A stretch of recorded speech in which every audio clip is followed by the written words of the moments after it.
भारतीय शेयर बाजार में गिरावट का सिलसिला जारी है। बाजार लगातार 8वें दिन गिरावट के साथ बंद हुआ। दोनों बेंचमार्क इंडेक्स सेंसेक्स और निफ्टी ने 30 सितंबर को शुरुआती कारोबार की बढ़त गवा दी। दोनों दिन के ऊपरी स्तर से क्रमशः 400 अंक और 120 अंक नीचे बंद हुए। 30 सितंबर को सेंसेक्स 97.32 अंक यानी 0.12% गिरकर 80,267.62 पर बंद हुआ। वहीं निफ्टी 23.8 अंक यानी 0.1% फिसलकर 24,611.10 पर आ गया। आरबीआई की मॉनेटरी पॉलिसी को लेकर अनिश्चितता बनी हुई है। निवेशक 1 अक्टूबर को होने वाले एमपीसी निर्णय से पहले सतर्क हैं। वहीं विदेशी निवेशकों की लगातार बिकवाली से बाजार पर दबाव बना हुआ है। अमेरिकी सरकार शटडाउन और वैश्विक आर्थिक अनिश्चितता ने भी सेंटीमेंट को कमजोर किया है। निवेशकों को कोई पॉजिटिव ट्रिगर्स पर नहीं मिला है जिससे खरीदारी के सेगमेंट को बढ़ावा मिले। बीएसई में लिस्टेड कंपनियों का कुल मार्केट कैपिटलाइजेशन आज 30 सितंबर को बढ़कर 451.57 लाख करोड़ रुपए पर पहुंच गया। ये पिछले कारोबारी सत्र में 451.50 लाख करोड़ रुपए था, यानी बीएसई पर लिस्टेड कुल कंपनियों का मार्केट कैप 23,000 करोड़ रुपए बढ़ा है। इसका मतलब है कि शेयर बाजार में भले ही लगातार 8वें दिन गिरावट दिखी, लेकिन निवेशकों की संपत्ति 23,000 करोड़ रुपए का इजाफा हुआ है।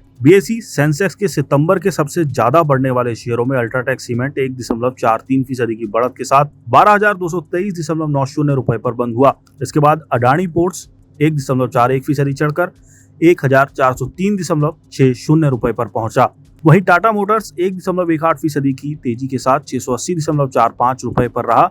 भारत इलेक्ट्रॉनिक्स 0.96% बढ़कर 403.90 रुपए पर बंद हुआ और बजाज फाइनेंस 0.76% की मजबूती के साथ 998.60 रुपए पर रहा। बीएसई सेंसेक्स के सबसे ज्यादा गिरने वाले शेयरों में आईटीसी 1.19% टूटकर 401.60 रुपए पर बंद हुआ। इसके बाद भारतीय एयरटेल 1.18% गिरकर 1,878.90 रुपए पर आ गया। ट्रेंट में 1.13% की कमजोरी दर्ज हुई और ये 4,678.6 रुपए पर बंद हुआ। वहीं टाइटन 1.07% लुढ़क कर 3,367.40 रुपए पर रहा। बजाज फिनसर्व 0.93% की गिरावट के साथ 2,002 रुपए पर बंद हुआ। आज शेयर बाजार में कुल 4,260 कंपनियों के स्टॉक्स का ट्रेड हुआ। इसमें 2,047 स्टॉक्स में तेजी रही, जबकि 2,046 स्टॉक्स में गिरावट दर्ज की गई। 167 स्टॉक बिना बदलाव के बंद हुए। इस दौरान 141 स्टॉक्स अपने 52वीं खाई पर पहुंचे। वहीं 156 स्टॉक्स 52वीं लो पर बंद हुए। बाजार में 7 स्टॉक्स में अपर सर्किट देखने को मिला, जबकि 6 स्टॉक्स में लोअर सर्किट लगा। 1 अक्टूबर को कैसी रह सकती है बाजार की चाल? एनरिच मनी के सीईओ पोन वुडियार ने कहा कि निफ्टी आज 24,770 से 24,800 के आसपास भारी बिकवाली के दबाव के बाद दिन के निचले स्तर के पास बंद हुआ। आज इस पर दिन भर दबाव रहा। इंडेक्स कुछ देर के लिए 24,610 के ऊपर रहा, लेकिन बिकवाली ने इसे 24,540 के स्लो सपोर्ट स्तर तक नीचे खींच लिया। अगर स्तर टूटता है तो अगला सपोर्ट स्तर 24,400 के आसपास होगा।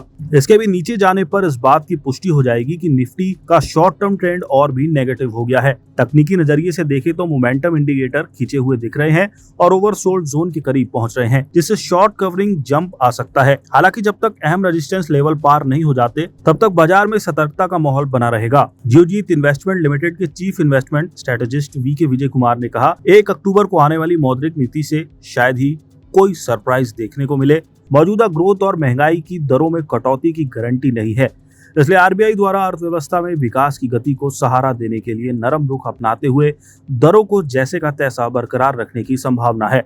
उन्होंने आगे कहा कि बाजार का शॉर्ट टर्म ट्रेंड कमजोर नजर आ रहा है।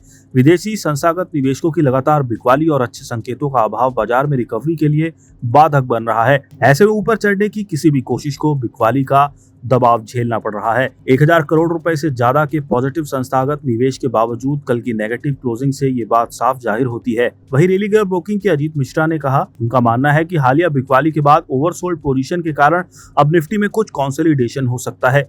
इस कंसोलिडेशन के फेज में निफ्टी के लिए 24,400 से 24,500 के आसपास मजबूत सपोर्ट होगा।